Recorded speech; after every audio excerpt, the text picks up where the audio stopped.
why so Hurricane Chris took to his page to advise the people to be careful with who they choose to help. Hurricane told a story of how he tried to help a homeless artist and later got punished for that. Let's check it out. As an artist, I want to let all my youngsters know who getting in the game.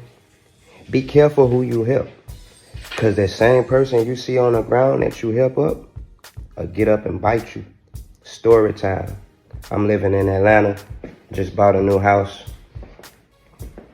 And I found out that a cat that used to work for the label I was signed to was living in Atlanta. I pull up on him and I realize he homeless. Or actually, he pull up on me. I was flying in from a show one day and I don't drive my cars to the airport, so I hit him up like, yo, let's link up. I'm about to fly in. If you want to meet me at the airport, pull up. You know, I'll ride with you back to my spot and we can chop it up.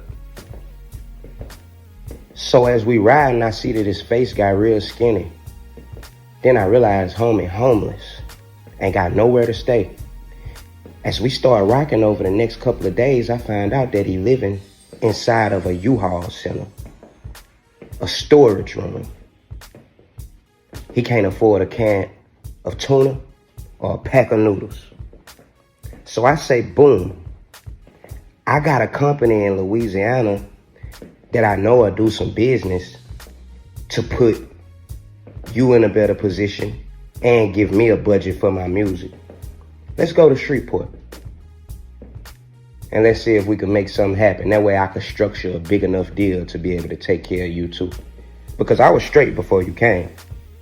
But when I seen it hurting, I instantly said, let me make moves that's not based on myself. It's people around me, and he got people around him that's starving. So let me make some moves that's not selfish, because I could just sit here and be cool.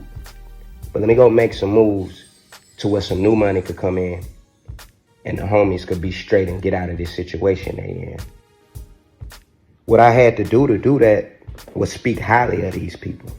When I got to my investors, I spoke real highly of these people, to the point where I set them on a pedestal so high that when they started up and making the wrong decisions, I couldn't get them down off of that pedestal. Number one, they had started sleeping with somebody inside of the company that we was doing business with. Number two, I had already built this person up so high that they looking at me like I'm full of shit for telling them that this person is not doing what he's supposed to be doing. Next thing you know, a $300,000 situation go out of the window. $60,000 was spent. $30,000 on hotel fees in Shreveport, Louisiana, which I have buku family.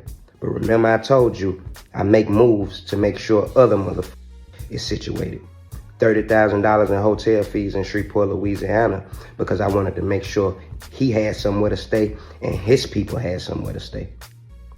I could have went home, but I wasn't bringing all these to my house. So we sat there and ate the budget of $30K. Him not knowing how to put music out led to him saying, let's go on a tour where we let people hop on the bus and do a freestyle competition.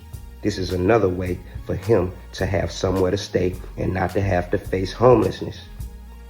Now 60K in the hole and ain't no money been made back, and the label looking at me crazy. Guess what they did? They say, oh, he can't be messing up. You gotta be you. Y'all gave him all the budget and he blew it. Not one penny was made. Not one idea was mine. Then they wanna call me talking about, we just gonna spend $100,000 on radio. No, you're not. Not on me.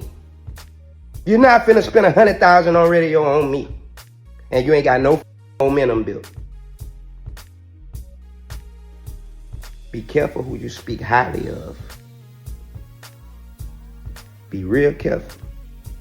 You put a person too high up on a pedestal, you might not be able to get them off of it. Food for thought. You have stayed with me to this point of the video. Consider subscribing, hit the like button, and leave a comment below. Thank you for watching, and I will see you in the next video.